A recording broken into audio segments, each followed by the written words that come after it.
yau kwana 3 da ta wuce zuwa 4 Kano cike take da 'yan sanda da mobile police story da sojoji. Me yasa?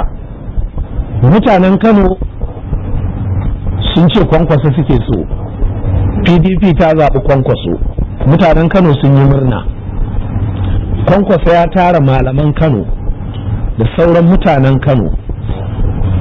Me kuke so in na je Abuja a matsayina na wakilinku da ni a nan gida kuna so na? Me kuke so in yi? Suka ce in ka je kada ka zaɓi kafiri. Ya ce na yi alkawari ba zan zaɓi kafiri ba, amma kun san kuma kafirai za su jiwo min da ƙiyayya, me za ku yi ku kuma ku taimaka min? Suka ce za mu goyi bayanka, za mu tsaya maka, in ba kai ba to babu wani.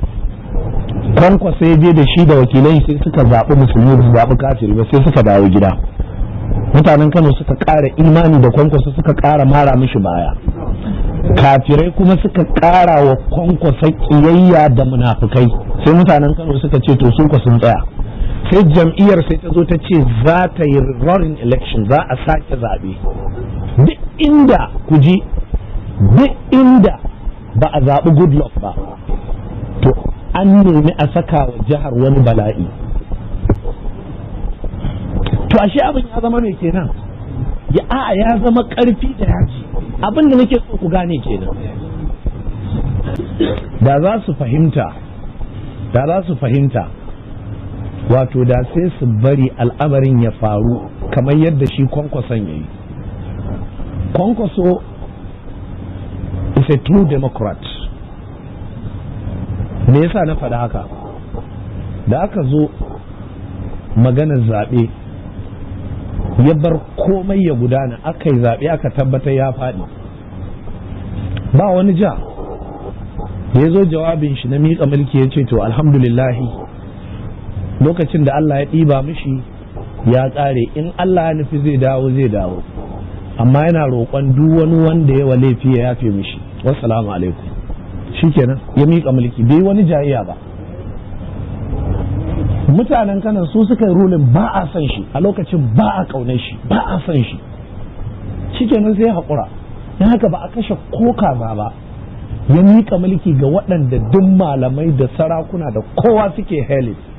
Yanzu kuma su da kan suke tsinewa abinsu, kuma suna cewa sai Kwankwaso ɗin. To kaga tafi daɗi irin wannan. Ba a son ka tafi, an gane an yi kuskure a ce ka dawo ka ce a aya haka ka ce a kai ina. Ina fatan kun gane. Yanzu ba wanda ake so, yanzu duk waɗannan sauran 'yan takarar an manta da su, yanzu Kwankwason kuma suke so, saboda shi yana da wani abu ɗaya, zai magana ɗaya. Amma ina son ku gane game da ruhin addini, ba ruwan shi. Kwankwason zunzurutun ɗan boko ne.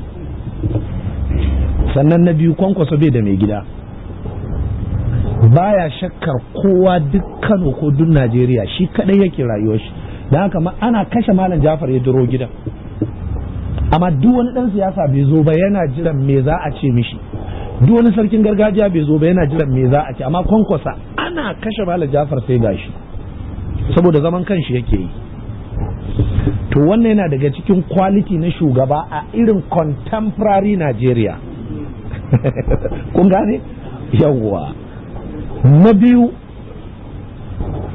idan ya sa gaba to ba zai dawo ba, sai da kanantewa Kwankwaso zafin da ba a iya zamanta. Abuja yake zama, an kai wannan yanayi, ta yi mishi zafi tsakanin talakawan da kowa. Amma tun da ya kafe PDP, in wani ne sai ya fita, amma ya haƙura har yanayi ya dawo hukunta haka. To babu shakka yanzu dai shi suke goyon baya, amma ni kawai misalin da yasa na ɗauko shi jama'a, ba abin da ya haɗa da Kwankwaso. Nan da aka kashe Malam Jafar ɗin ma ni habaici ne mai da bakar magana. Amma abin da nake so ku gane shine, in ana son ƙasa ta zauna lafiya, sanda aka ce ba a yi da kai sai ka ce ka janye.